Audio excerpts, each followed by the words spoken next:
Şeyxülislam İbn Teymiyyə rahimehullah deyirdi ki, "Əl-qalbu innəmə xuliqa li zikrillah." Qəlb xəlq olunub ki, Allah Taala'nı zikr etmək üçün. Qəlb, yəni Allah Taala hər şeyi bir şeyə görə xəlq eləyib. Və qəlbi də xəlq eləyib ki, o qəlblə sən Allah Taala'nı zikr edəsən.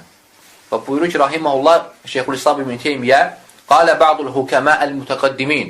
Əvvəlki hakimlərdən, yəni hikmət sahiblərindən olan biri deyirdi ki, Şam əhlindən idi. Deyir, "Əzunnuhu Süleyman el-Xavvaz." Deyir, elə zənn edirəm ki, Süleyman Xavvas olub, rahimehullah. Deyirdi ki, "Əz-zikru lil-qalbi bi bənzilətil xizalil cəsəd." Zikrin qəlbə olan təsiri, yəni qidanın bədənə olan təsiri kimidir. Qidanın bədənə olan təsiri kimidir. Fəkəmə lə yecidul cəsədə ləzzətət ta'am mə'əs-səqam. Necə ki, bədən xəstə olduğu vaxt yeməyin, təamın dadını dada bilmir. Yəni, insan xəstə olanda nəsə yiyəndə artıq tam olmur ağzında. Yəni, o ləzzəti dadmır təamı. Elə də deyir, əgər o qəlbdə dünya sevgisi varsa, o qəlb zikr edəndə Allah, yəni zikrin ləzzətini dadmayacaq. Yəni, qəlbdə, ona görə sələflər deyirdilər ki, insanın qəlbində dünya sevgisi ilə Allah sevgisi bir yerdə cəm ola bilmir.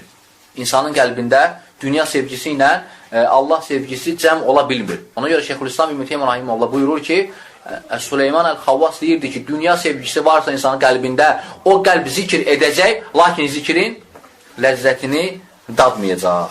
Ona görə qardaşlar, Allah Taala misallar çəkir Quran-ı Kərimdə ki, qəlblər var sərtləşən qəlblər var. Misal üçün, o qəlblər ki, şəhvətə meyillidir, həmçinin var o qəlblər ki, Allah Taala'nın zikirdən rahatlıq tapır.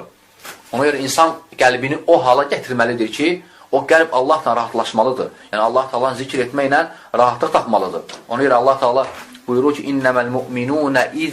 İnnəməl mu'minunəl-ləzīnə izə zukirallah vəcilət qulubuhum. Möminlər o kəslərdir ki, Allah Taala zikr olunanda onların qəlbləri əsər, onların qəlbləri titrəyər. Möminlər onlardır. Yəni, insan, indiki mömində görürsə, Allah Taala xatırlanır, Allah Taala zikr olunur, lakin insanın qəlbi əsmir. Yəni, insanın qəlbi heç ruhu rəncimir.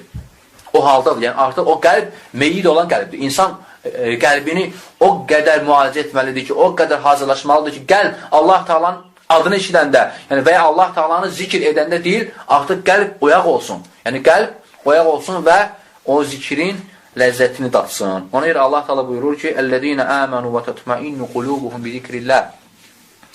O kəslər ki, iman gətirib, onların qəlbi Allah Taala'nı zikr etməklə rahatlaşır. Onların qəlbi, yəni həqiqi iman gətirənlərin qəlbi Allah Taala'nı zikr etməklə rahatlaşır. İndiki müsəlmanlar görürsən, çox təəssüflər, yəni hansısa dünya məqamında və ya misal hansısa başqa şeylərlə öz qəlblərini rahatlaşdırırlar. Başqa şeylərlə öz qəlblərini rahatlaşdırır. Və ya misal üçün sıxıntı olanda gedir filankəsin yanına, gedir filankəsin yanına uşaqlarla oynayır və s. Yəni Allah Taala'nı zikr etməklə qəlbini rahatlaşdıra bilmir. Artıq müsəlmanların, yəni o qəlbdə iman zəifdir. O qəlbdə iman zəifdir ki, Allah Taala'nı zikr etməklə rahatlaşa bilmədi. Çünki Allah Taala açıq aydın deyir ki, ayədə o kəslər ki, iman gətirib, onlar deyir Allah Taala'nı zikr etməklə rahatlaşırlar. Ələ bi zikrillahi tatmainnul qulub deyir Allah Taala. Bilin ki, Allahı zikr etməklə qəlblər rahatlaşır. Allahı zikr etməklə qəlblər rahatlaşır. İxlasla.com saytı tərəfindən təqdim olundu.